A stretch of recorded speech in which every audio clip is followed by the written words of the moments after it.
Kita di awal tahun pelajaran baru ya.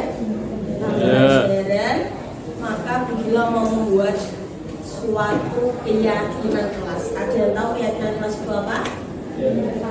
Ya. Jadi keyakinan kelas itu suatu kesepakatan kelas. Jadi kalian nanti memberikan ide-ide apa yang harus kita sepakati, apa yang harus kita taati selama pembelajaran nanti. Jadi misal Rifki punya ide berangkat tepat waktu, bisa seperti itu. Terus Mario punya ide mengumpulkan tugas tepat waktu. Ya bagus-bagus ya kesepakatan kelas ya. Jangan yang bernilai negatif, tetapi harus bernilai positif. Paham? Nanti begini bagikan satu kertas sticky note, kalian tuliskan ide kalian yang berupa nanti akan dijadikan kesepakatan kelas. Jadi nanti dijadikan suatu acuan selama pembelajaran nanti itu kalian harus ngapain gitu. Jadi nanti kalau sudah dijadikan keyakinan kelas harus ditaati oleh semua warga kelas. Paham? Itu bagikan dulu kertasnya ya.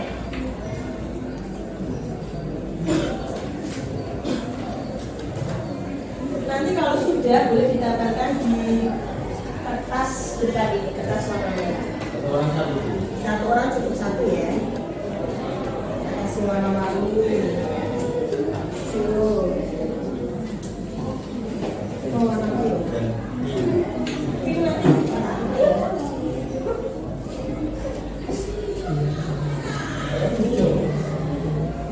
Hijau.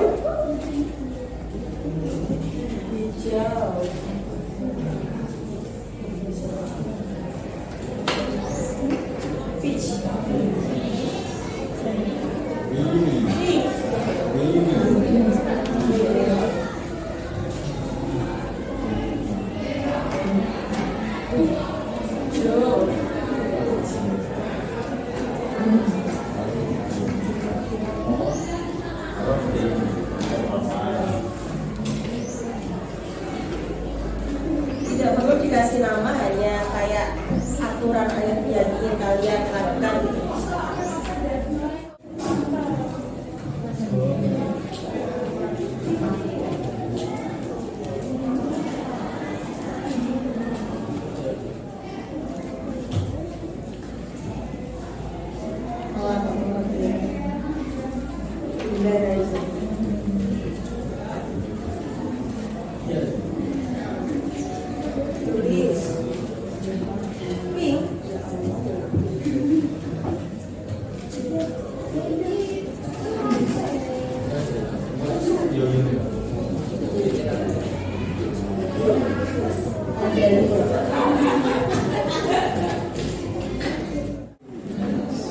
Silakan ditulis suatu keyakinan kelas yang ingin kalian terapkan selama pembelajaran nanti. Bebas semua punya berhak untuk memberikan ide masing-masing. Tetapi yang bernilai apa tadi? Positif. Jangan yang mengumpulkan tugas terlambat, gitu kan kayak tidak positif ya. Yang positif. Boleh bebas semua. Pokoknya aturan yang ada di kelas kalian nanti.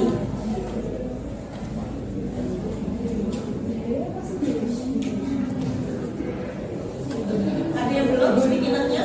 Atau mau diganti? Atau mau tambah juga boleh. No pitch.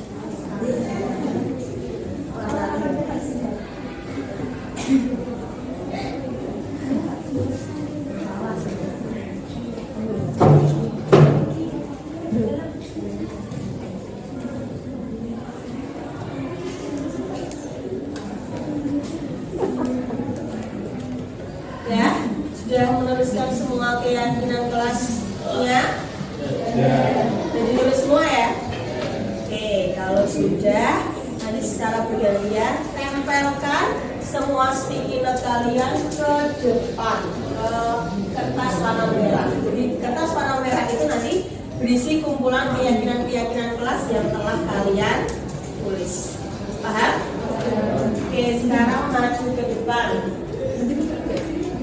Silakan maju ke depan. Ya sudah, suara saya yakin keyakinan kelas yang telah dibuat. Sembarang ayo, Dimulai dari sama boleh ayah pegang lihat. Good. Oke.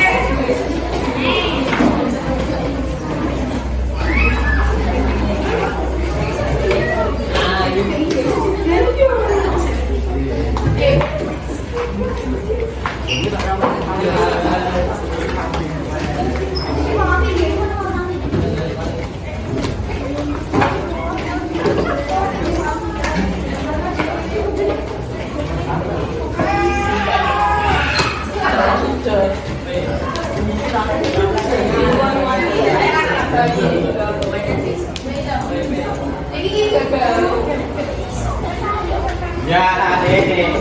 Lu tak.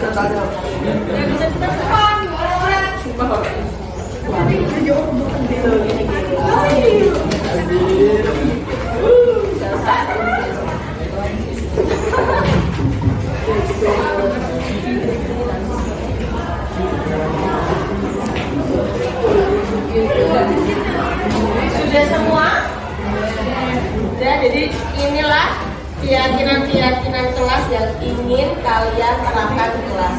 Jadi nanti kalau ada waktu luang kalian bisa membaca ini, nanti kalian dapat di situ. Berarti semua warga kelas harus menaati semua keyakinan kelas yang telah dibuat secara bersama. Nggak perlu kalian bacakan satu persatu ya. Oke. Sekarang tepuk tangan kita telah membuat keyakinan kelas.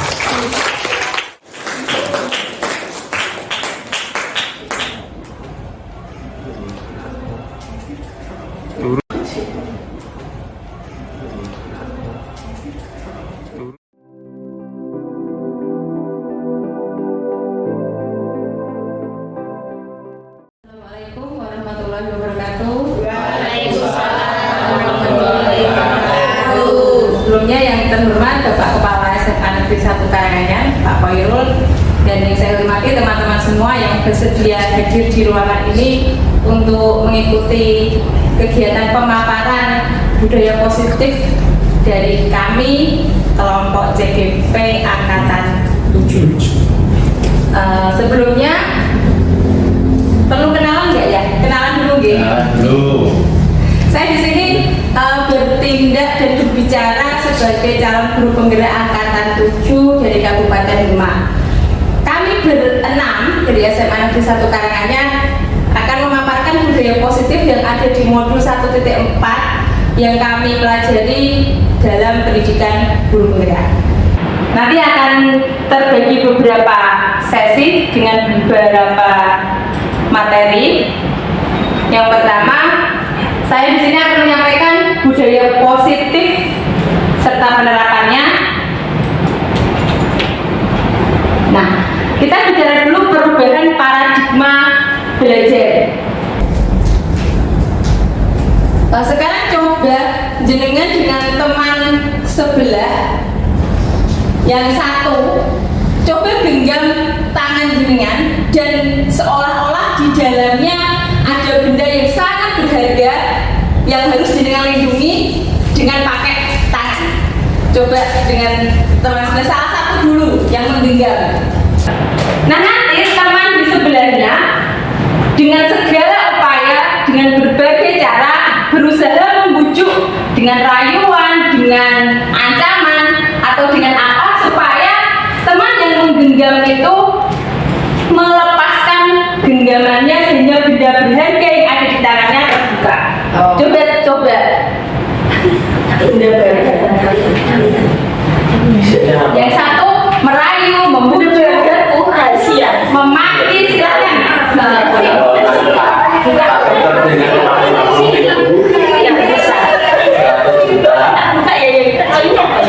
Sesuatunya sangat berbeda. Boleh coba. Nggak bisa. Oke. Apa yang terjadi? Apakah di antara Anda semua ada yang bersedia membuka tangannya? Tidak.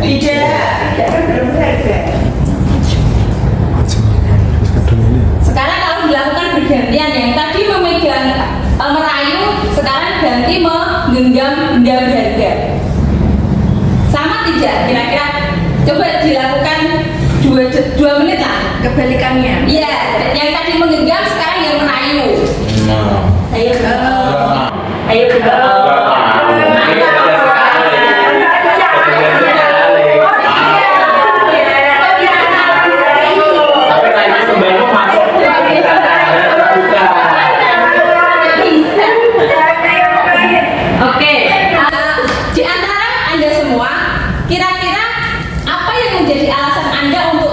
membuka tangan, atau yang sekiranya membuka tangan, apa alasan Anda untuk membuka tangan? Karena dipaksa. Karena dipaksa.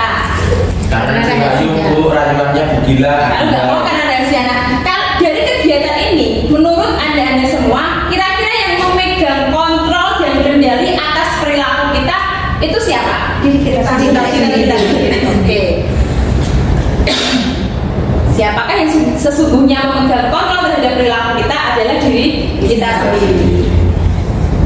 Dr. William Glasser dalam kontrol teori yang kemudian hari berkembang dan dinamakan choice theory meluruskan beberapa miskonsepsi tentang makna kontrol. Jadi ini beberapa miskonsepsi yang selama ini kita yakini tapi ternyata salah. Yang pertama, ilusi guru mengontrol murid. Kita beranggapan bahwa kita sebagai guru itu bisa mengontrol murid, padahal ini hanya ilusi. Sebenarnya murid ketika menurut dengan kita itu mengizinkan dirinya untuk dikontrol oleh kita. Jadi bukan kita yang mengontrol, tapi dia mengizinkan kita untuk mengontrol dirinya. Jadi bukan guru mengontrol murid. Yang kedua, ilusi bahwa semua penguatan positif efektif dan bermanfaat. Penguatan positif itu seperti bujukan, rayuan, penghargaan. Terus selama ini kita beranggapan yang berprestasi diberi penghargaan. Itu juga salah. Kenapa? Karena ini merupakan bentuk kontrol, jadi upaya kita untuk mengendalikan tindakan murid dari sisi kita. Nah ini kalau dilanjutkan, maka murid tersebut akan bergantung. Jadi kalau tidak diberi penghargaan, dia tidak mau bekerja. Tidak diberi bujukan, dia tidak bekerja. Kemudian yang ketiga, ilusi bahwa kritik dan membuat orang merasa bersalah dapat menguatkan karakter. Ini juga salah karena kritik dan membuat orang merasa bersalah itu cenderung akan membentuk permusuhan. Kemudian yang keempat, ilusi bahwa orang dewasa memiliki hak untuk memaksa. Selama ini kita beranggapan bahwa kita sebagai guru karena orang dewasa bisa memaksa murid kita yang dianggap posisinya secara usia berada di bawah kita. Ini juga salah. Nah, ini perubahan paradigma stimulus respon ke teori kontrol. Jadi kita harus merubah paradigma kita yang tadinya teori stimulus atau memberi stimulus menjadi teori kontrol atau teori pilihan. Yang tadinya kita mencoba mengubah orang agar berpandangan sama dengan kita, maka kita harus berusaha memahami pandangan orang lain tentang dunia. Jadi kita mencoba memahami keberadaan orang lain. Kemudian perilaku buruk dilihat sebagai suatu kesalahan. Ini kita beranggapan bahwa mereka berperilaku buruk pasti memiliki tujuan. Kemudian orang lain bisa mengontrol saya, hanya kita yang bisa mengendalikan diri kita. Kemudian saya bisa mengontrol orang lain. Di teori kontrol, Anda tidak bisa mengontrol orang lain. Kemudian pemaksaan ada pada saat bujukan gagal. Jadi ketika bujukan gagal, kita harus memaksa. Ini dalam teori kontrol berubah bahwa kolaborasi dan konsensus menciptakan pilihan-pilihan baru. Dan yang terakhir, model berpikir menang dan kalah. Kalau kita bisa memaksa, kita menang. Ternyata itu juga di teori kontrol berubah menjadi model berpikir menang-menang. Jadi win-win solution. Ini teori kontrol, perubahan paradigma yang tadinya kita stimulus menjadi ke teori kontrol atau teori pilihan. Lanjut, apa itu disiplin positif? Nah, coba tanyakan ke diri kita masing-masing, selama ini kita berperilaku misalnya dalam lingkungan kerja kita sebenarnya karena apa? Apakah yang pertama, kita menghindari rasa sakit atau ketidaknyamanan? Rasa sakit ini bisa berupa hukuman, bisa berupa ejekan, cacian atau celaan. Apakah berperilaku kita didasari itu, atau untuk mendapatkan apa yang kita mau, ataukah kita ingin mendapat pujian mungkin dari atasan, dari teman? Saya enggak. biar mendapat pujian. Atau kita mau berperilaku karena kita menghargai nilai-nilai yang kita yakini. Coba ditanyakan dalam hati kita, kira-kira apa yang membuat kita berperilaku selama ini? Nah, ketika kita mendengar kata disiplin, pola pikir kita selalu dikaitkan dengan peraturan. Iya apa tidak? Iya ya. Disiplin dikaitkan dengan peraturan. Tata tertib, aturan. Nah, disiplin juga dihubungkan dengan hukuman. Berarti kalau kita tidak disiplin, kita akan dihukum. Itu. Nah, kalau kita belajar disiplin positif, maka bagaimana kita menumbuhkan perilaku murid kita terutama atau orang-orang untuk bertindak dengan tujuan menghargai diri sendiri dan nilai-nilai yang diyakini.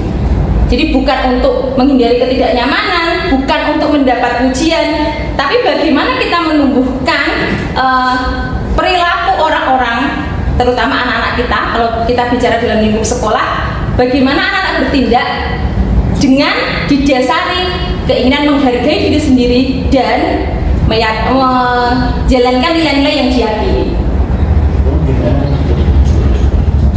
Nah, disiplin secara kata harfiah berasal dari kata bahasa Latin disiplina yang artinya belajar. Makna asal dari kata ini berkonotasi dengan disiplin diri dari murid-murid Sokrates dan Plato. Disiplin diri membuat orang menggali potensinya, menggali potensinya menuju sebuah tujuan apa yang dia hargai. Jadi kalau kita bicara disiplin positif, dia tujuan dari tindakannya adalah menjalankan nilai-nilai yang diyakini. Jadi bukan menghindari hukuman, bukan mendapat pujian, tapi dia berperilaku untuk menjalankan nilai yang diyakini dan menghargai diri sendiri. Tapi selama ini dalam budaya kita, disiplin menjadi sesuatu yang dilakukan seseorang untuk mendapatkan kepatuhan. Nah, tadi kita bicara bahwa disiplin positif itu bagaimana seseorang berperilaku untuk menghargai nilai-nilai yang diyakini. Nah, nilai apa itu? Kita bicara tentang nilai-nilai kebajikan yang universal. Jadi nilai-nilai ini dianggap kebajikan, dianggap nilai yang baik secara universal. Yang pertama, jadi nilai ini berlaku lintas agama, lintas bahasa maupun lintas agama. Setiap perilaku atau perbuatan memiliki satu tujuan. Ini teori kontrol menurut William Glasser. Dengan mengaitkan nilai-nilai kebaikan yang diyakini seseorang, maka motivasi intrinsiknya akan terbangun sehingga menggerakkan motivasi dari dalam untuk dapat mencapai tujuan mulia yang diinginkan. Nilai-nilai kebajikan yang ini dicapai oleh setiap anak Indonesia kita kenal dengan profil pelajar Pancasila. Jadi yang sekarang sedang booming adalah profil pelajar Pancasila. Ada berapa dimensi? Beriman, bertakwa dan berakhlak mulia, berkebinekaan global, gotong royong, mandiri, kreatif, dan nalar kritis. Itu teori kebajikan universal, nilai-nilai menurut profil pelajar Pancasila. Ada banyak nilai-nilai kebajikan universal yang di luar profil pelajar Pancasila. Nah, disiplin positif ini nanti kita berupaya bagaimana anak-anak supaya mereka berperilaku tanpa menghindari hukuman, bukan untuk mendapatkan pujian, tapi mereka bertindak sesuai nilai-nilai kebajikan dengan tujuan menghargai diri sendiri. Nah, ini paparan dari saya, nanti akan dilanjutkan oleh teman-teman saya yang lain. Sebelumnya, adakah yang ingin ditanyakan? Lanjut Bu. Belum Bu. Oke, jadi kita tarik kesimpulan bersama bahwa disiplin positif di sini bertujuan untuk menggerakkan perilaku anak-anak supaya mereka bertindak dan berperilaku sesuai dengan nilai-nilai kebajikan dengan tujuan menghargai diri sendiri, bukan untuk mendapatkan pujian ataupun untuk menghindari hukuman. Terima kasih, demikian dari saya. Wassalamualaikum warahmatullahi wabarakatuh. Baik, selamat siang Ibu Bapak semuanya. Apa kabar hari ini? Baik. Saya rasa kita semuanya berbagi hari ini sehingga kita akan berdiskusi tentang tema yang akan saya sampaikan. Jadi perkenalkan, sebelum saya memulai, saya Ardian Adi Prabowo, calon guru penggerak angkatan 7 dari Kabupaten Demak. Baik, apakah kita sudah bisa memulainya? Ya, bisa. Baik, oke. Assalamualaikum warahmatullahi wabarakatuh. Pada sesi ini saya akan mencoba menyampaikan teori motivasi, hukuman, kemudian penghargaan, dan restitusi. Sebelum kita lebih dalam mendiskusikan itu, kita akan melihat apa itu motivasi. Oke. Ibu Bapak coba sekarang, mohon maaf, Ibu Bapak sekarang coba perhatikan ketika kita bergaul di kehidupan sosial masyarakat kita, yang menjadi pembeda antara seseorang yang satu dengan yang lainnya itu apa? Yang menjadi pembeda, apakah secara fisik, apakah finansial, atau apakah secara kemampuan berkomunikasi? Kira-kira yang menjadi pembedanya itu di mana? Ada yang tahu? Perilaku. Yang lain? Finansial. Fisik. Oke. Ada yang lain? Sosial. Baik, itu semuanya tidak variabel utama yang menjadikan manusia itu menjadi pembeda. Pembeda manusia itu hanya ada satu, motivasi. Kita sangat paham sekali, dari ribuan orang di dunia ini hanya berapa persen yang jadi orang nomor satu kekayaannya di dunia. Dari ribuan miliaran, kita tahu Bill Gates. Bill Gates itu adalah sosok DO, drop out kuliah, kemudian dari keluarga yang menengah, tidak keluarga yang kaya, tetapi sekarang beberapa waktu yang lalu Bill Gates mampu menjadi orang terkaya di dunia. Pembedanya apa? Motivasi. Nah, motivasi ini merupakan modal utama. Bahkan kita tahu sendiri, Hartono bersaudara itu dulu seperti apa, miskinnya mereka, kemudian Lee Suliang juga seperti apa. Karena mereka mempunyai motivasi yang kuat di dalam hidupnya, maka mereka dapat berubah menjadi seperti sekarang. Jadi poin utama orang hidup adalah motivasi. Tanpa adanya motivasi, Indonesia tidak mungkin merdeka. Tanpa adanya motivasi untuk berubah, maka seseorang walaupun dia ganteng, kaya, pintar, mereka juga tidak akan mendapatkan perubahan-perubahan di dalam hidupnya. Itu sedikit wawasan atau pemahaman tentang motivasi. Oke, Dian Gosser dalam bukunya Restructuring School Discipline ada 3 motivasi perilaku yang ada di dalam manusia. Jadi dasar motivasi ini dikelompokkan menjadi 3 bagian. Yang pertama adalah untuk menghindari ketidaknyamanan atau hukuman. Kita semuanya seperti itu. Bahkan sampai dewasa, sampai tua pun kita selalu poin pertama untuk termotivasi dalam hidup adalah untuk menghindari ketidaknyamanan atau untuk menghindari hukuman. Contohnya pertanyaannya, kenapa kita naik sepeda motor pakai helm? Apakah dulu ketika kita pertama naik helm, kita dengan sadar bahwa helm itu akan melindungi kepala kita? Belum tentu. Pertama kali kita menggunakan helm, rata-rata orang di Indonesia pasti takut akan adanya polisi. Berarti menghindari adanya ketidaknyamanan ataupun hukuman. Silakan Pak. Oke, saya lanjutkan lagi. Anak datang ke sekolah atau mungkin bapak ibu guru. Bapak ibu guru mengajar. Ada yang termotivasi untuk menghindari ketidaknyamanan dalam bekerja. Hukuman ketika terlambat maka saya akan begini. Ketika misalkan absensinya terlalu jauh terlambatnya maka akan contohnya tunjangannya tidak keluar. Nah, itu motivasi. Kemudian yang kedua, motivasi terbesar manusia di dalam hidup adalah reward, penghargaan. Kadang orang tergila-gila mencari itu.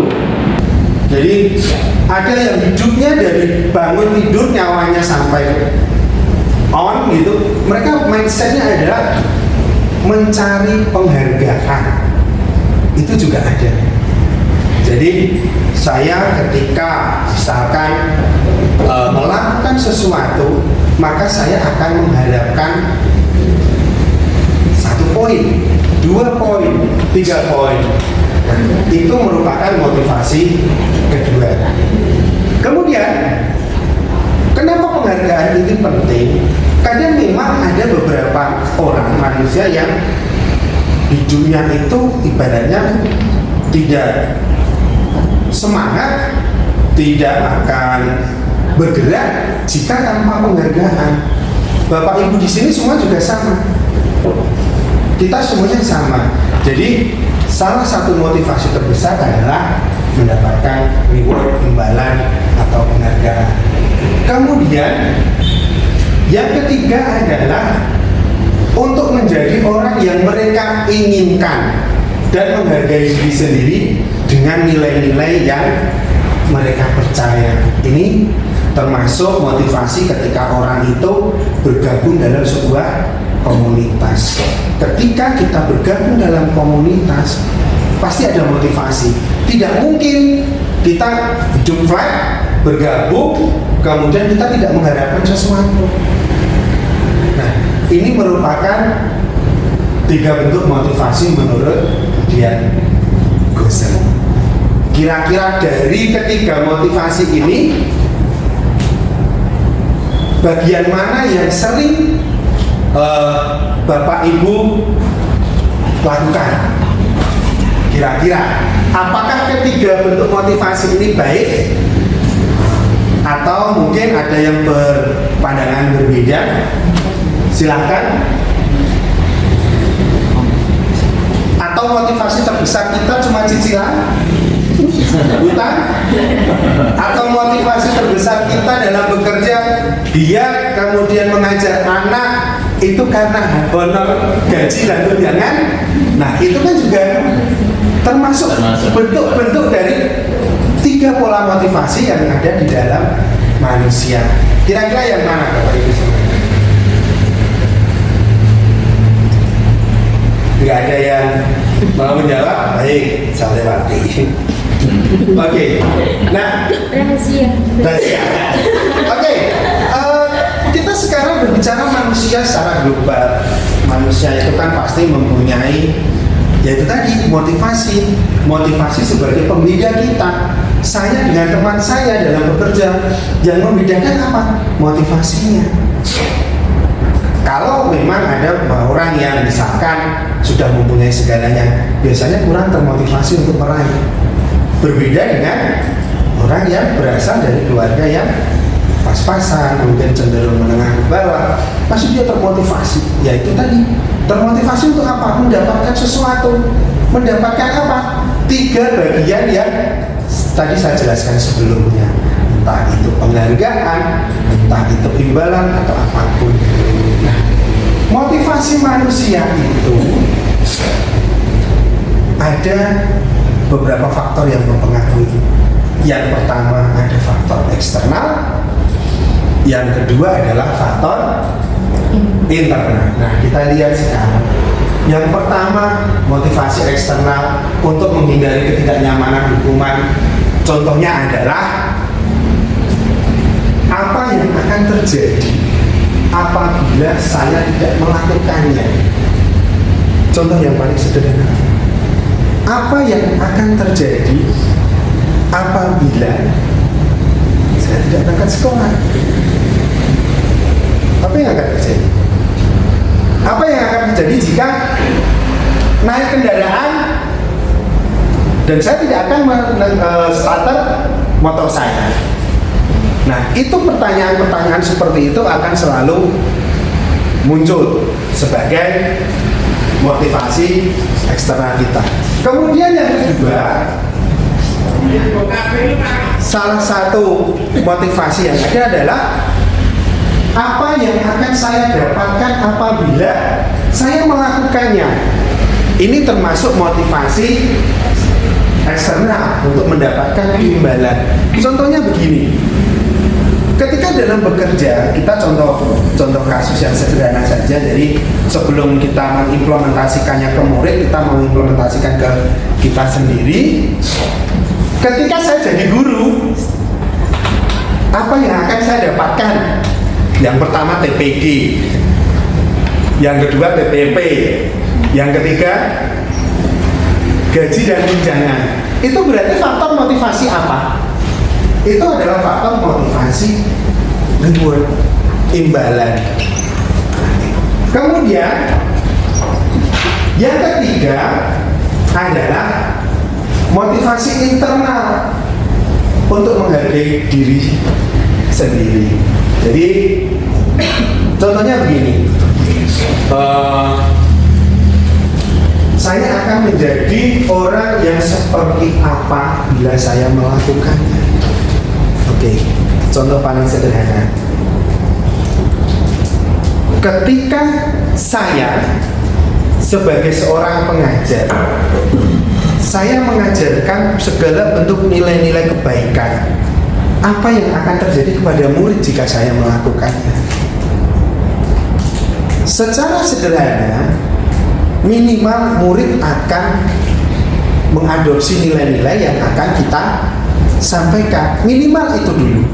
Jadi ada satu pepatah adalah start small, big thing, atau mulailah dari hal yang kecil, kemudian berpikirlah ke dalam hal yang besar. Itu salah satu motivasi. Itu motivasi kita sebagai seorang guru. Oke. Kemudian kata merdeka menurut Kak Hadi, merdeka itu adalah artinya kita itu tidak hanya terlepas dari sebuah perintah, akan tetapi kita cakap untuk memerintah diri kita sendiri. Itu penting. Itu bedanya antara pengajar, pekerja, dan guru. Nah, itu yang perlu Bapak Ibu pikirkan. Sampai di sini ada pertanyaan? Tidak ada? Cukup jelas ya. Oke, baik. Terakhir kita bicara restitusi sekarang. Poin terakhir saya, restitusi itu apa sih? Restitusi adalah proses menciptakan kondisi bagi murid untuk memperbaiki kesalahan mereka. Kita create mereka agar mampu mensikapi jika mereka melakukan kesalahan. Jadi kita bisa meminimalisir hukuman. Yang ada kita akan membudayakan konsekuensi ketika siswa melakukan kesalahan. Jadi mereka tahu langkah yang harus diambil. Begitu Ibu Bapak semuanya. Terima kasih atas atensinya. Semoga apa yang saya sampaikan kita dapat mensikapinya bersama dengan maksimal, sehingga ke depan kita dapat berubah menjadi lebih baik. Wassalamualaikum warahmatullahi wabarakatuh. Selamat siang teman-teman. Siang. Assalamualaikum warahmatullahi wabarakatuh. Perkenalkan teman Anda yang agak cantik tapi bohong ya. Jadi perkenalkan, saya nama Wahyu Titik Sari, asal tidak usah dijelaskan ya, nanti kelamaan. Jadi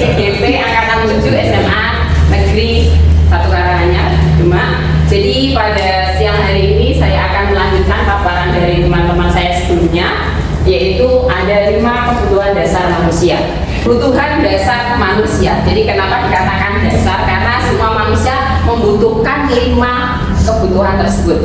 Jadi manusia melakukan sesuatu itu pasti ada tujuannya. Termasuk saya, termasuk Anda. Anda datang ke sini jauh-jauh seperti Bu Titik jam 5 lebih 30 menit sudah sampai di sini, itu semua itu pasti ada tujuannya.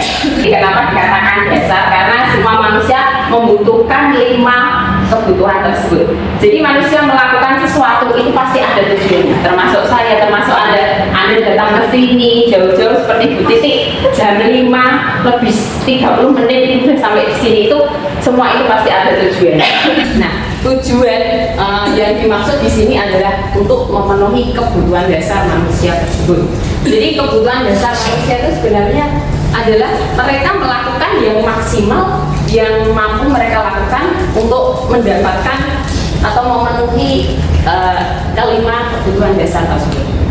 Kebutuhan dasar tersebut antara lain, ya, ini tadi yang seperti saya sampaikan, seluruh tindakan manusia itu memiliki tujuan tertentu dan semua yang kita lakukan adalah usaha terbaik kita untuk mendapatkan apa yang kita inginkan. Kemudian, ketika kita mendapatkan apa yang kita inginkan tersebut, nah, pada saat itulah kita sudah memenuhi kebutuhan dasar kita. Nah, apa yang terjadi apabila kebutuhan dasar kita tersebut tidak terpenuhi? Nah, yaitu tadi mereka atau melakukan pelanggaran. Nah, bukan hanya kita, murid-murid kita pun sama.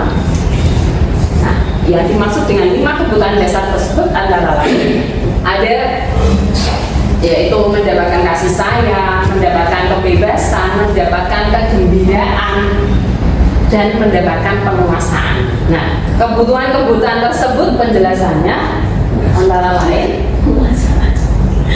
Nah, ini ada satu contoh kasus. Jadi mungkin kita juga sering mengalami sebagai seorang guru mendapatkan kasus-kasus yang mungkin hampir mirip dengan kasusnya Ibu Ambar di salah satu SMA, yaitu di mana ada seorang murid yang melakukan tindakan yang tidak sesuai dengan aturan. Misalnya dia sering meminta bekal makan pada teman-temannya.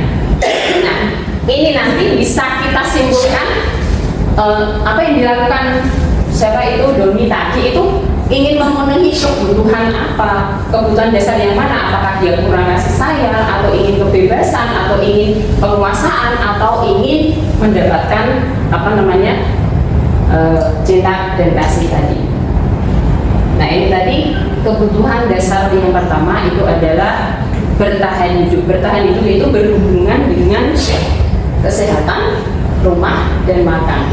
Atau kalau dalam psikologi itu untuk perasaan, mendapatkan perasaan aman. Nah, misalnya dalam kasus yang Doni tadi, misalnya Doni melakukan merebut makanan temannya, itu dia ingin karena lapar, orang tuanya tidak memberi bekal, berarti kebutuhan dasar Doni yang tidak terpenuhi yaitu kebutuhan untuk mendapatkan bertahan hidup karena hubungannya dengan makanan. Kemudian untuk yang kedua, mendapatkan kasih sayang. Jadi kasus-kasus tersebut itu sebenarnya bisa dijabarkan menjadi kebutuhan dasar apa gitu yang dia harapkan. Jadi mendapatkan kasih sayang ini bisa berasal dari orang tua, dari suami, ya, dari mungkin kalau yang belum punya suami pacar ya mungkin ya, dari teman. Jadi di sini rasa ingin disayangi, ingin dikasihi. Nah, kalau ini tidak terpenuhi, mereka juga bisa mencari pemenuhan kebutuhan tersebut pada orang lain. Itu bisa terjadi karena tadi kebutuhan dasar yang tidak terpenuhi itu akan mengakibatkan lari ke orang lain. Iya, mengalihkan kepada misalnya kita tidak terpenuhi kebutuhan kasih sayang dari keluarga, dicari dari temannya, dari teman. Ini lo maksudnya apa?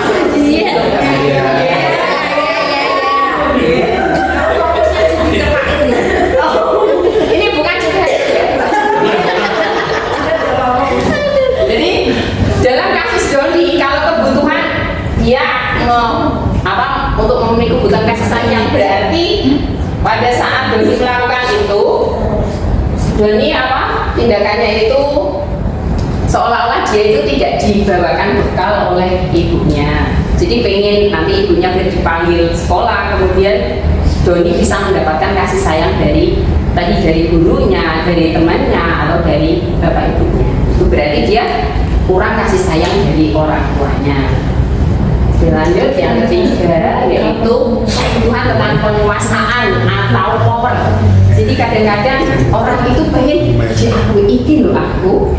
Nah biasanya kalau orang yang powernya tinggi itu pengen menjadi, misalnya anak yang pengen selalu memimpin, dia pengen diakui keberadaannya. Nah kalau sikapnya Doni itu misalnya dengan cara dia pengen orang itu menuruti apa yang dia mau, berarti dia kurang kebutuhan tentang penguasaan. Jadi ini hubungannya dengan rasa harga diri. Ini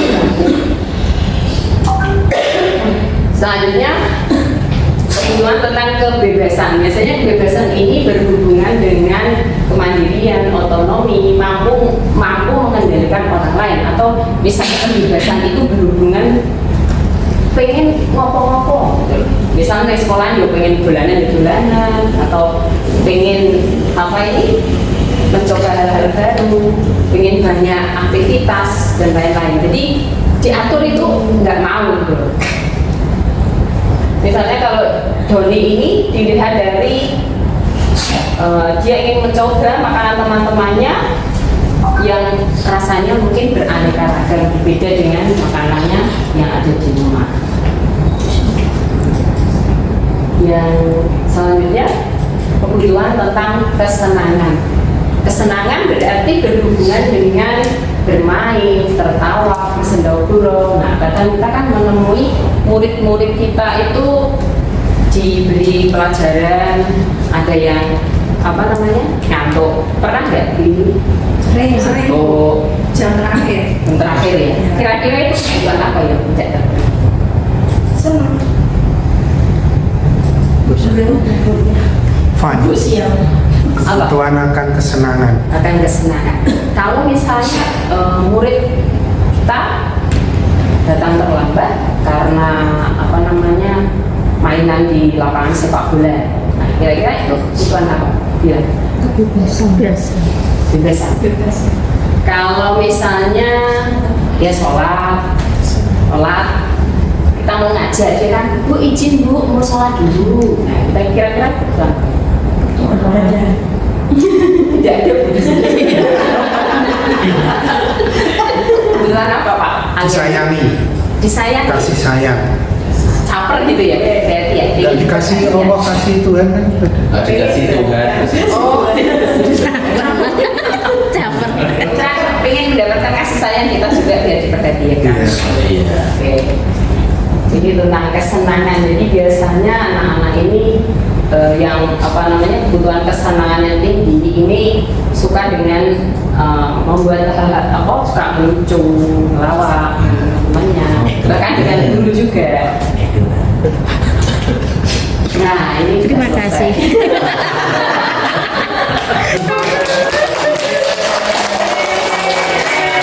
Mungkin saya memang bukan tidak bisa menyampaikannya terbaik yang banyak, tapi itu tadi beberapa hal yang saya dapatkan dari CGP yang mungkin nanti kita bisa menerapkan pada kehidupan kita sehari-hari, bahwa ada 5 kebutuhan dasar yang harus dipenuhi oleh manusia, dan apabila salah satunya tidak terpenuhi itu akan menjadikan masalah.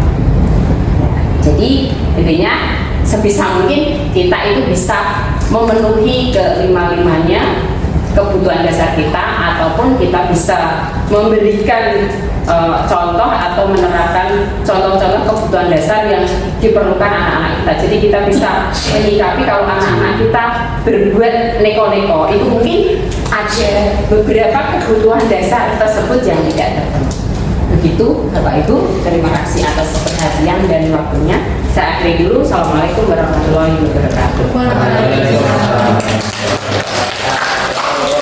Masih semangat Bapak Ibu semua?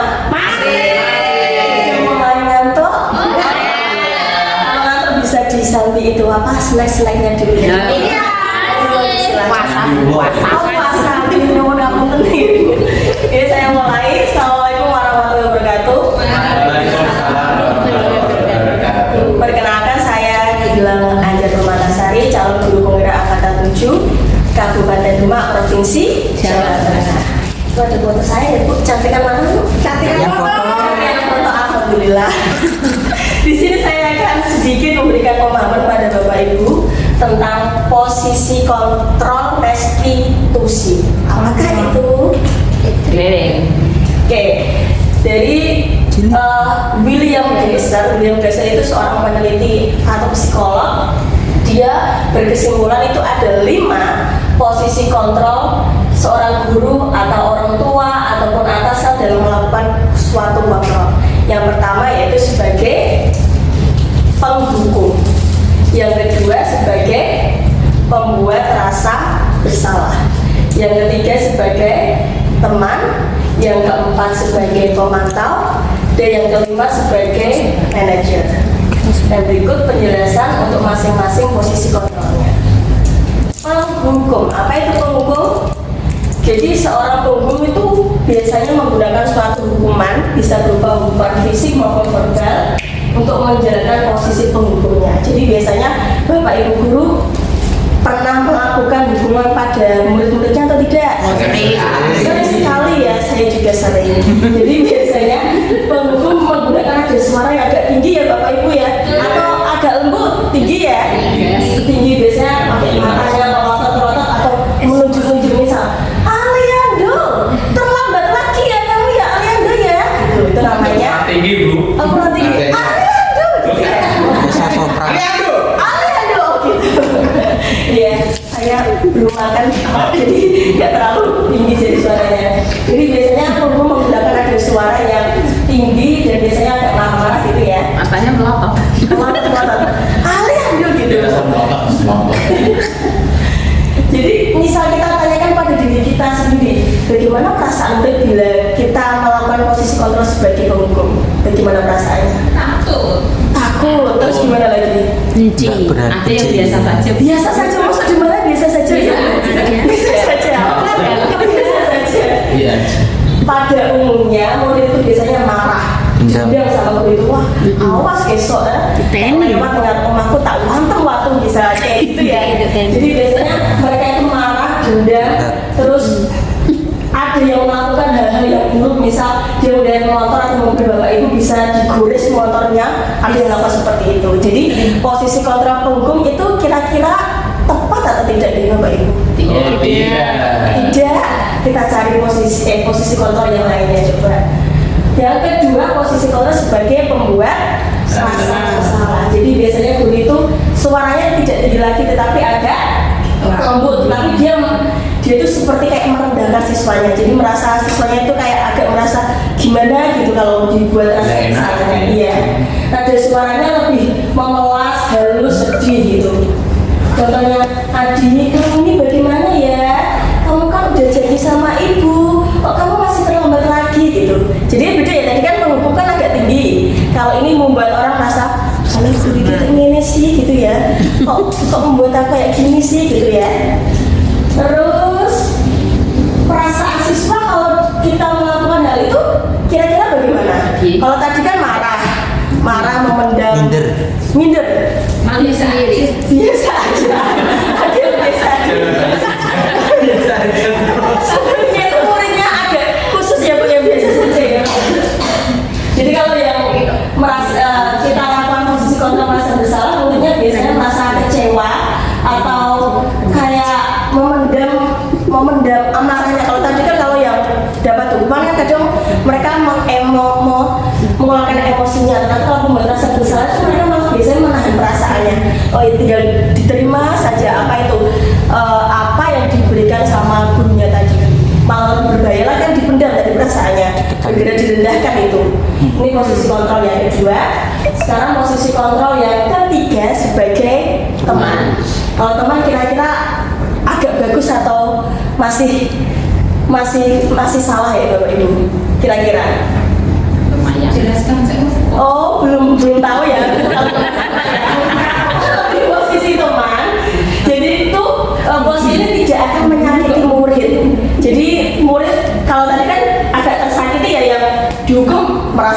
tersakiti, membuat rasa bersalah juga merasa tersakiti kalau di tempat ini guru posisinya tidak menyakiti murid, akan tetapi berupaya mengontrol murid melalui persuasi. Nah di posisi teman, guru itu bisa negatif, bisa juga positif. Kalau positif itu berarti hubungannya terjalin baik antara guru dan murid, tetapi negatifnya kadang menggunakan hubungan baik untuk mempengaruhi seseorang. Nada suaranya juga ramah. Kalau tadi yang penghukum kan nada suaranya tinggi, membuat rasa bersalah nada suaranya lembut. Kalau ini ramah, biasanya ayolah Aliando, kok kamu gitu, kamu jangan gitu lagi ya, gitu kan, kayak berasa guru sama murid itu berasa kayak seperti teman gitu ya. Tetapi itu juga belum sepenuhnya betul posisinya. Karena kenapa? Karena murid akan merasa senang dan akrab dengan guru, tetapi dampak negatifnya mereka kadang merasa dia hanya melakukan itu untuk guru tersebut. Jadi kan saya merasa teman misal sama Bu Meli ya, saya akrab sama Bu Meli menyuruh saya apapun saya mesti melakukan karena saya merasa seperti teman dengan Bu Meli. Tetapi jika Bu Naniwi menyuruh saya melakukan itu, saya tidak akan melakukannya. Itu salah satu dampak negatif dari posisi teman. Sekarang posisi yang ke berapa tadi ya Bapak Ibu? Memantau. Kalau memantau berarti apa? Mengawasi. Jadi kita bertanggung jawab atas perilaku orang-orang yang kita awasi. Nah, bagaimana posisi kita sebagai seorang pemantau? Nada suaranya datar, bahasa tubuh yang formal. Bahasa tubuh yang formal itu bagaimana? Bahasa tubuh yang formal. Siap, tegap gitu ya. Coba. Biasanya gimana? Contohkan. Bos, mandor. Oh kayak mandor. Misal di sini saya jadi guru, Pak Aliando jadi Adi ya. Kita peragakan apa itu dialognya. Adi, tahu kamu jam kok saya harus sekali ya, jangan harus sekali ya. Kan datar ya. Adi, tahukah kamu jam berapa kita memulai? Tahu Bu. Kamu terlambat 15 menit. Apakah kamu sudah mengerti konsekuensi yang harus dilakukan bila terlambat, Adi? Paham Ibu. Saya harus tinggal kelas pada jam istirahat. Nanti mengerjakan tugas ketertinggalan saya. Oke, jadi nanti saat jam istirahat kamu harus tinggal di kelas untuk menyelesaikan tugas yang tertinggal tadi. Saya tunggu. Loh, bilang ya. Jadi gimana? Kalau kita jadi pemantau, apa yang terjadi di sini? Apa perbedaan jadi pemantau dari teman tadi? Perbedaannya apa? Monoton. Ini itu ada kata ini konsekuensi. Jadi di pemantau itu kita mengingatkan siswa jika siswa itu melakukan suatu kesalahan akan konsekuensi yang telah dilakukan. Jadi untuk memantau kita sudah membuat suatu kesepakatan kelas, misal Adi tadi itu terlambat 15 menit, apa yang harus dia lakukan gitu. Jadi kalau di sini konsekuensinya dia harus tinggal kelas pada jam istirahat. Jadi kalau pemantau itu fungsi guru, posisi guru itu mengingatkan kembali pada muridnya atas konsekuensi atau kesepakatan kelas yang telah dibuat sebelumnya. Seperti itu ya. Kira-kira ini sudah benar atau belum posisi ini? Sepertinya belum Bu. Sepertinya belum. Ada lebih benar lagi? Aja. Mosok Pak? Baru pemantau ya. Masih memantau ini. Yang terakhir itu posisi apa? Posisi terakhir ini di mana posisi guru berbuat sesuatu bersama dengan murid, mempersilahkan murid mempertanggungjawabkan perilakunya, mendukung murid agar dapat menemukan solusi atas permasalahannya sendiri. Jadi perbedaannya tadi sama pemantau dikaitkan sama konsekuensi atau kesepakatan yang telah dibuat, tetapi di sini seorang guru mendukung murid untuk menemukan solusi atas permasalahannya sendiri. Jadi kira-kira ini posisi yang bagus atau tidak Bu? Bagus. Kenapa kok bagus? Saya terakhir ya. Oh iya. Nah seperti apa seorang manajer melakukan posisinya? Seperti ini. Pak Aliando mau bantu saya lagi? Mau Bu, siap. Pak Aliando bisa jadi Adi ya Pak? Jadi Adi, Jadi Adi Miyatamu. Jadi kalau tadi di pemantau nada suaranya datar ya, kalau di sini nada suaranya lebih halus, bahasa tubuhnya tidak kaku. Tadi kan mungkin kayak step 2 kan tadi pemantau ya. Oh gitu, langsung praktek aja ya. Baik. Adi, apakah kamu mengetahui jam berapa sekolah dimulai? Tahu Ibu, jam 7. Oke, jadi kamu terlambat, kira-kira bagaimana kamu akan memperbaiki masalah ini, Adi? Saya bisa menanyakan teman saya Bu untuk mengejar tugas yang tertinggal. Baik, itu bisa dilakukan. Apakah besok akan ada masalah untuk kamu agar bisa di tepat waktu ke sekolah? Tidak Ibu, saya bisa hadir tepat waktu. Baik, saya hadir usahamu untuk memperbaiki diri. Nah sekarang dibandingkan sama yang pemantau tadi, berbeda atau sama? Berbeda. Kalau tadi ada konsekuensi ya, jadi kayak ada hukuman, tidak hukuman yang seperti yang pertama, tetapi ada suatu konsekuensi, tapi di sini tidak ada. Terus di sini juga dia mengonfirmasi apakah dia di tempat waktu pada lain hari gitu kan? Tidak Pak, saya bisa di tempat waktu besok gitu. Jadi ada tindak lanjut dari permasalahan ini. Jadi kira-kira kenapa manajer jadi apa itu posisi terbaik, karena di sini murid sudah mengetahui adanya suatu masalah. Jadi murid sudah merasa sadar apa yang telah diperbuat itu salah. Jadi di sini guru akan lihat apa konsekuensinya pada peraturan, namun posisi manajer guru akan mengembalikan tanggung jawabnya pada murid untuk mencari jalan keluar permasalahannya. Jadi tidak guru yang mencarikan jalan keluar permasalahannya, tetapi murid mencari jalan keluar permasalahannya sendiri. Kira-kira Bapak Ibu guru biasanya melakukan posisi kontrol yang mana? Antara penghukum, pembuat rasa bersalah, apa tadi, teman, pemantau, sama manajer. Kira-kira yang mana? Kadang kelima-limanya. Kelima-limanya pernah Ibu? Manajer berarti pernah Ibu? Pernah. Pemantau? Sering. Oh, pemantau sering, ngawasi gitu ya. Terus penghukum? Sering. Itu luar biasa. Oh, luar biasa. Teman? Jarang. Bro gitu jarang ya. Jadi setelah kita mengetahui 5 posisi kontrol, pada dasarnya kelima-limanya mungkin kita pernah melakukan ya, tetapi posisi kontrol yang paling baik itu adalah posisi kontrol kita sebagai seorang manajer. Sampai sini ada yang mau ditanyakan Bapak Ibu? Bukan? Sudah cukup melihat wajah saya di depan ya? Berarti saya sudah mengatakan terima kasih. Wassalamualaikum warahmatullahi wabarakatuh. Oke, assalamualaikum warahmatullahi wabarakatuh. Selamat siang. Sehat? Sebelum saya memulai, perkenalkan nama saya Evi Adriani. Saya dari CGP Angkatan 7 dari Kabupaten Demak. Saya akan menyampaikan beberapa materi, yaitu tentang keyakinan kelas, ya.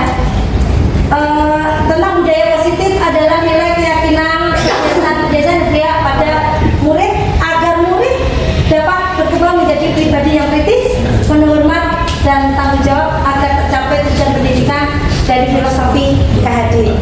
Kemudian salah satu untuk menimbulkan kembali disiplin positif adalah dengan membuat keyakinan kelas.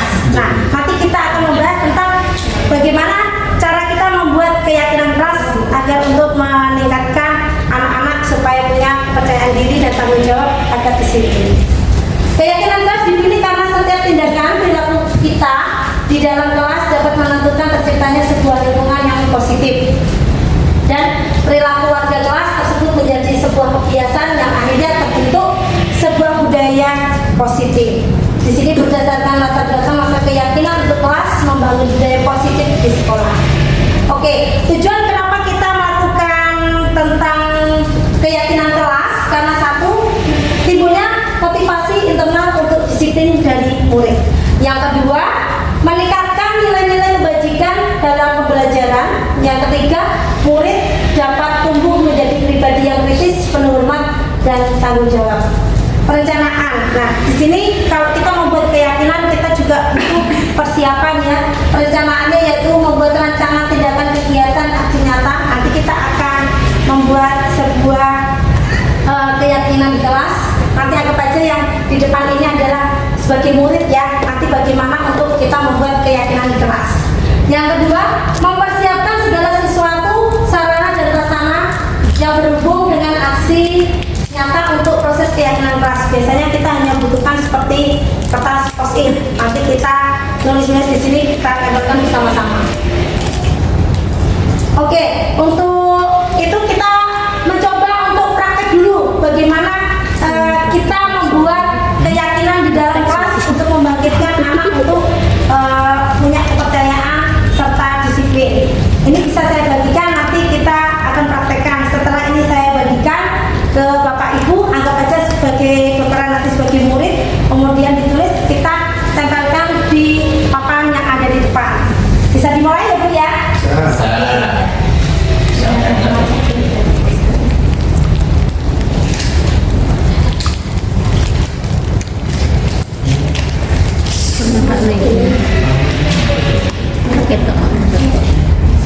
Lebih menjaga kebersihan kelas.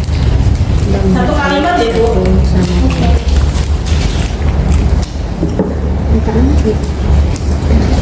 Mau tepek apa? Kira kamu terus itu Sudah. Kita yang murid toilet. maju. Kita yang murid. Oke, terima kasih. Silakan sudah ditulis, sudah selesai semua ya? Sudah. Silakan beberapa Bapak Ibu guru kita tempelkan di depan. Ini nanti membuat keyakinan prakteknya akan seperti ini. Oke. Maka untuk ditempelkan di whiteboard di depan. Ini kira waktu tanya mana? Jangan lupa tong kira iso metu atau Di penjara. di penjara.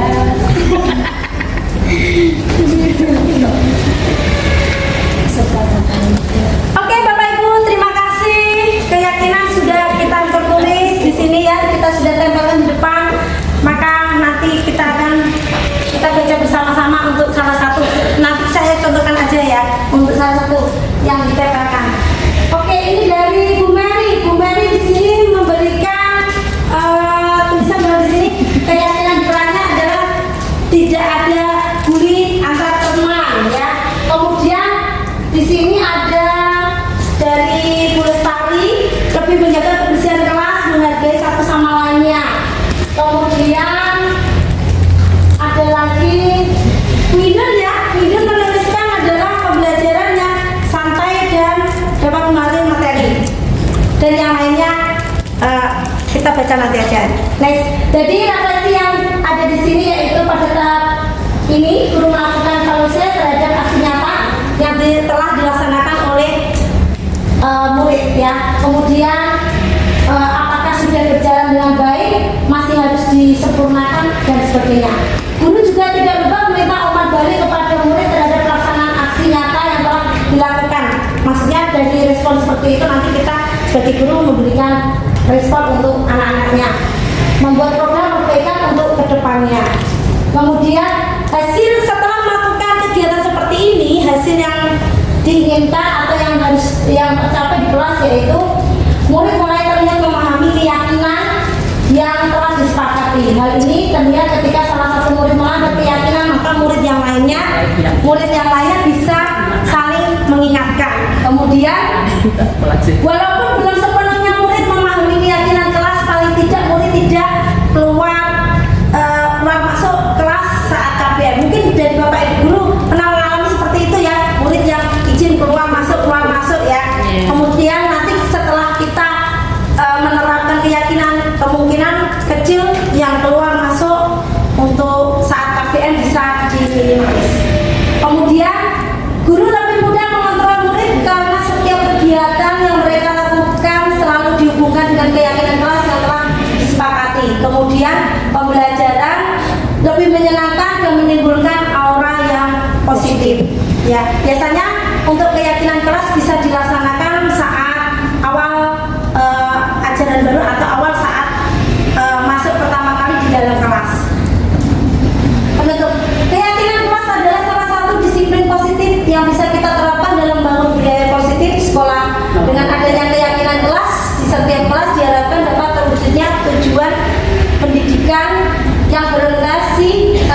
ini yaitu dengan profil pelajar Pancasila yang telah kalau UP5-nya tadi sudah dijelaskan dengan Bapak Ibu yang sudah di awal-awal tadi. Kemudian berharap itu menjadi cikal bakal tumbuh lebih subur budaya positif di SMA Negeri 1 Karanganyar. Kemudian yang terakhir, Putri Titian tertatih cukup sekian dan terima kasih. Cukup sekian. Assalamualaikum warahmatullahi wabarakatuh.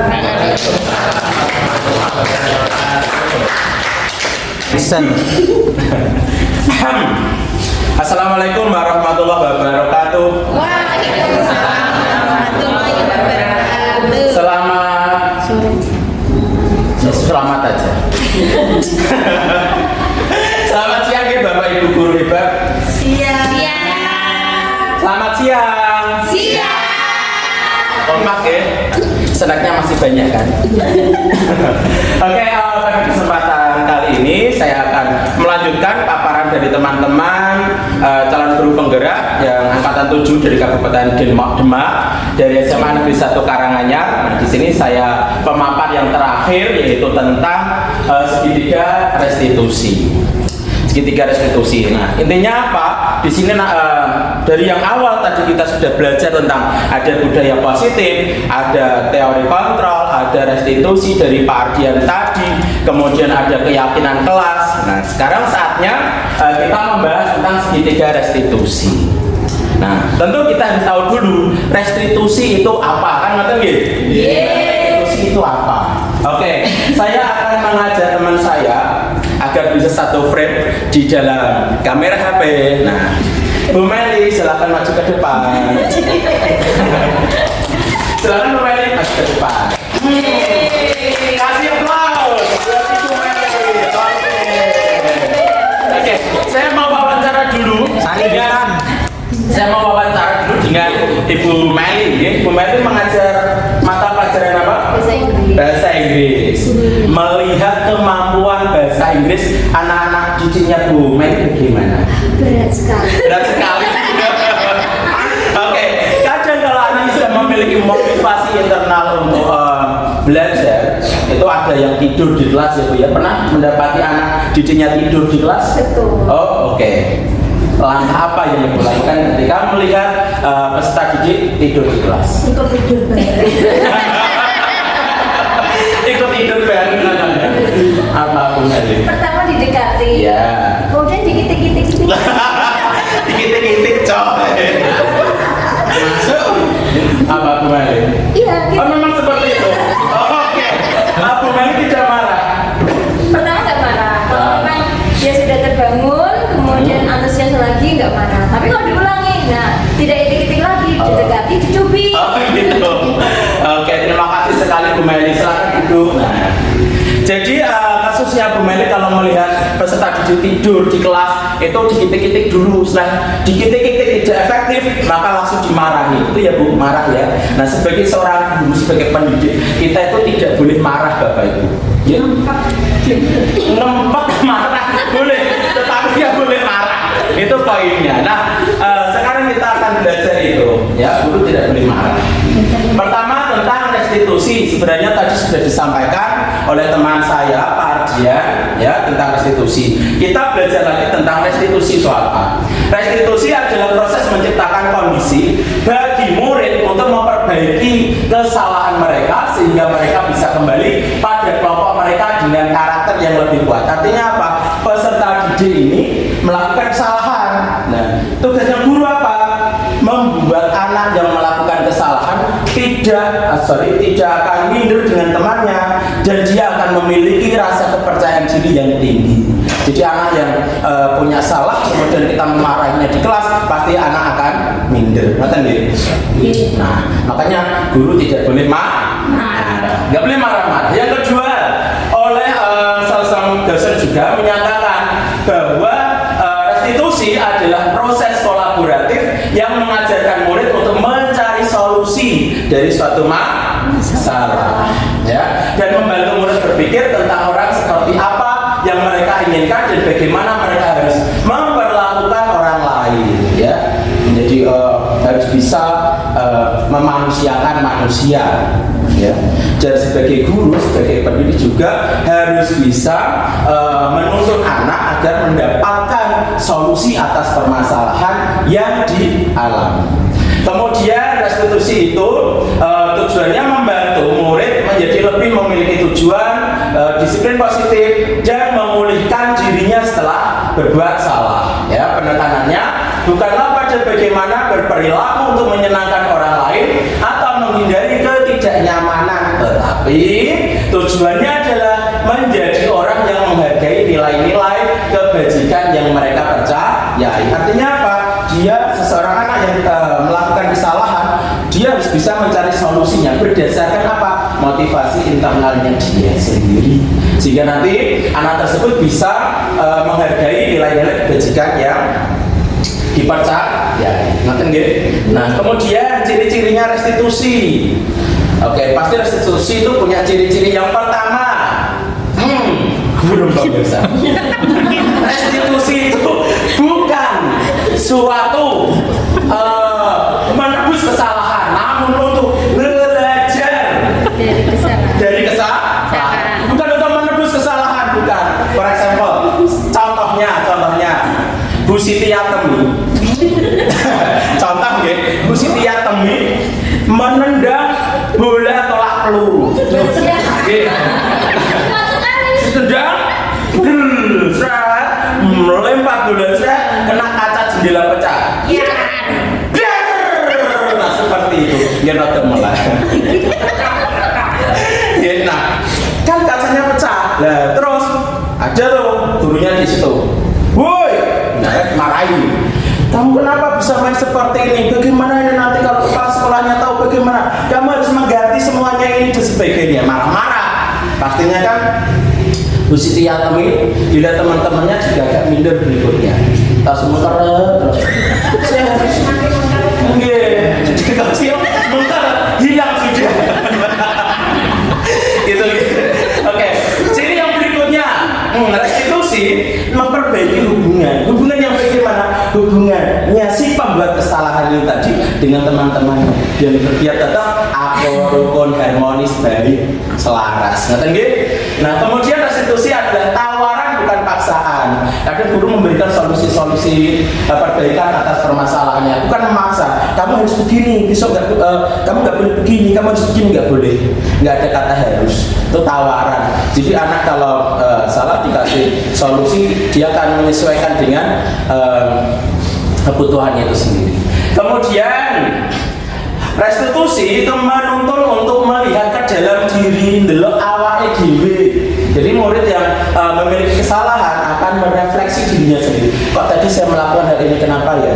Harusnya saya tidak begini, tapi kok saya begini. Kembali ke diri sendiri. Agar apa? Semakin memiliki karakter yang lebih baik. Kemudian restitusi mencari kebutuhan dasar yang mendasari tindakan. Kok tindakan saya tadi salah seperti ini? Saya tuh kurang apa ya? Salah dia Bunda Yatemi. Bu Siti Atemi. Nah, Bu Siti Atemi ini ngambil jajanan temannya. Nggih. Diperjelas. Ngambil makanan dari teman-temannya. Nah, terus kan dipanggil tuh sama guru BK ya. Nah, soalnya apa? Lempar-lemparan pisang misal. Sitiat, nah kamu ngambil jajanan itu kenapa? Nah, ternyata nggak punya uang jajan, nggak punya uang saku. Nah, apa terkait dengan apa? Pemenuhan kebutuhan dasar.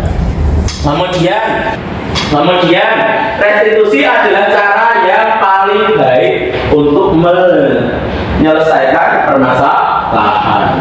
Restitusi fokus pada karakter bukan tindakan, ya. Di restitusi biar apa? Karakter anak menjadi lebih kuat, menjadi lebih percaya diri, menjadi lebih baik lagi dari sebelumnya.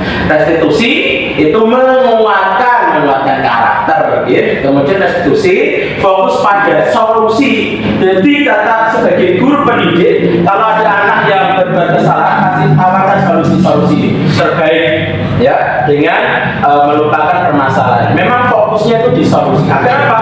Anak tidak mengulanginya lagi. Dan ya, memiliki kesadaran agar tidak tidak mengulangi masalahnya lagi. Kemudian restitusi mengembalikan murid yang berbuat salah pada kelompoknya. Jadi anak yang berbuat salah kembali ke kelompoknya, ke komunitasnya, itu sudah PD, confidence lagi, bukan minder, bukan selalu merasa bersalah. Begitu ya. Itu tentang ciri-ciri restitusi. Bagaimana? Nah, kita sudah tahu tentang restitusi itu apa. Nah, sekarang kita akan cari tahu bagaimana cara melaksanakannya. Yang pertama, menstabilkan identitas siswa yang bersalah. Kita stabilkan dulu, kemudian kita validasi tindakan yang salah, divalidasi. Tindakan ini tuh memang benar harus seperti ini atau salah. Kalau salah itu yang seperti apa dan bagaimana, ya. Kemudian langkah yang ketiga yaitu menanyakan keyakinan yang sudah dibuat tadi. Di materi sebelum ini tadi sudah disampaikan tentang keyakinan ke kelas, ya. Nah, kemudian ini ada segitiga biru ya. Ini bukan iklan cepong. Bukan. Ketika strategi itu tadi ya dipresentasikan dalam 3 sisi segitiga restitusi. Langkah-langkahnya tidak harus dilakukan satu persatu secara kaku. Jadi Bapak Ibu guru semua yang ada di ruangan ini sebenarnya sudah pernah melaksanakan segitiga restitusi. Cuman ya saya juga sama dengan Bapak Ibu guru semua. Saya mengenal restitusi ini ya baru di CGP ya, di pelatihan guru penggerak. Tapi kalau kita belajar ini ternyata saya bisa merefleksi diri saya. Oh, saya pernah melakukan ini, tetapi saya nggak tahu teorinya. Nah, sekarang kita tahu teorinya dari pelatihan guru penggerak itu. Tentunya seperti ini segitiganya. Segi yang bawah itu yaitu menstabilkan identitas. Menstabilkan identitas itu dengan cara apa? Siswa.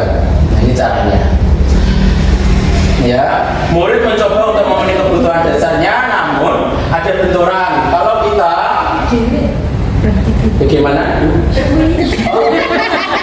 Lama, baru 10 menit.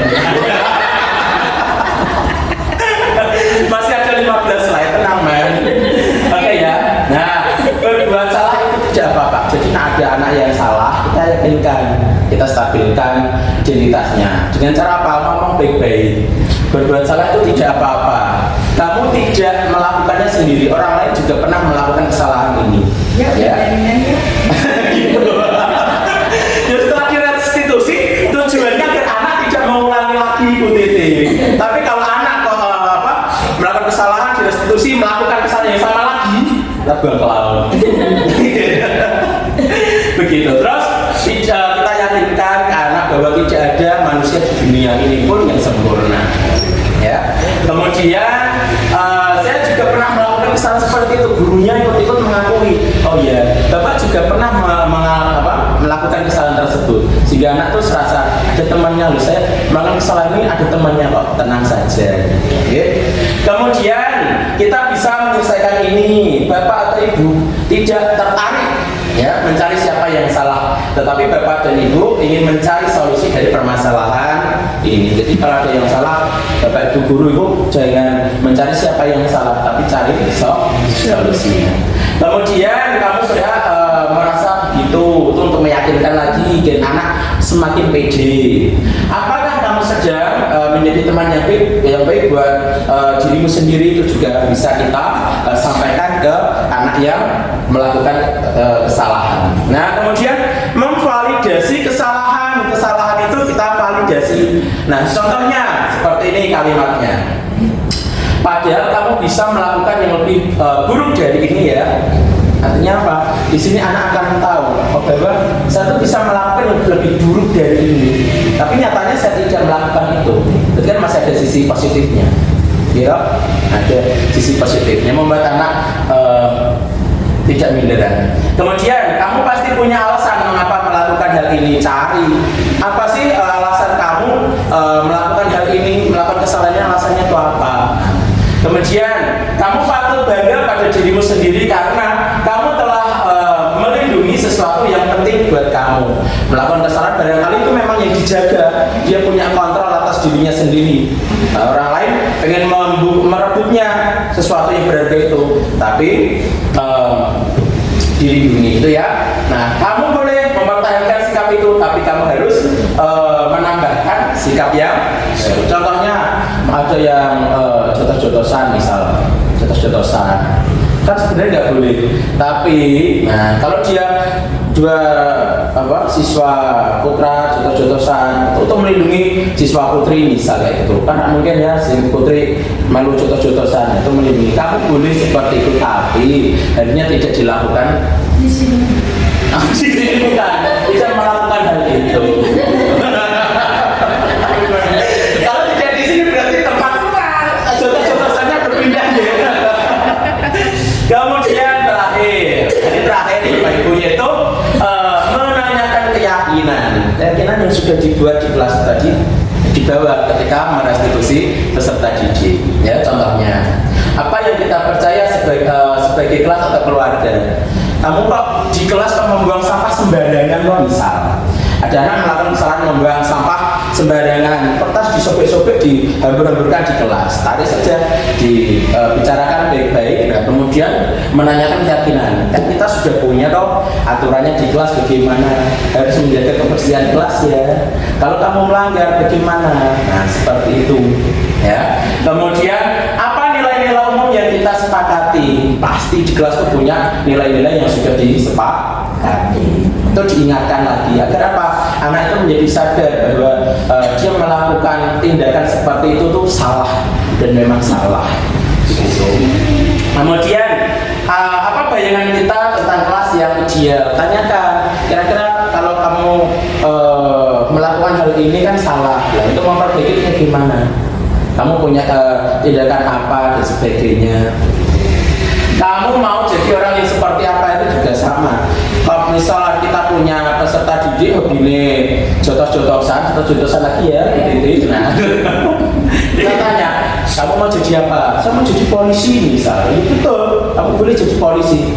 Polisi itu harus kuat, bisa jotosi maling. Jotosi maling. Ya boleh gitu. Oh boleh. Nah, ya boleh ya. Memang jadi polisi harus kuat. Gak boleh polisi kok jotos wong malah tangannya dewi melompong, kan gak boleh. Nah, harus seperti itu, harus kuat. Tetapi dikasih motivasi lagi ya jangan diaplikasikan di kelas. Gak boleh seperti itu, melukai orang lain, membuat sakit orang lain, itu juga tidak baik. Bagaimana nanti kalau orang tuanya misal tahu terus datang ke sekolah, bagaimana disebutkan gitu. Nah, jadi ketiga restitusi segitiga ini tadi ya sudah saya praktikkan ke dua anak yang bulan kemarin lah saya mempraktikannya. Ternyata anak-anak itu lebih suka. Dia punya tanggapan begini, oh ya ternyata memang menyenangkan ya ketika kita punya salah, tetapi ibu bapak guru itu nggak marah. Ternyata malah diberikan motivasi dan sebagainya seperti itu agar tidak melakukan kesalahan lagi. Apakah masih ada slide pemirsa? Tidak ada. Kita hitung 1, 2, 3 gitu. 1, 2, 3. Tidak ada. Terima kasih. Terima kasihnya di mana? Di sini. Terima kasih Bapak Ibu semua. Terima kasih. Wassalamualaikum warahmatullahi wabarakatuh.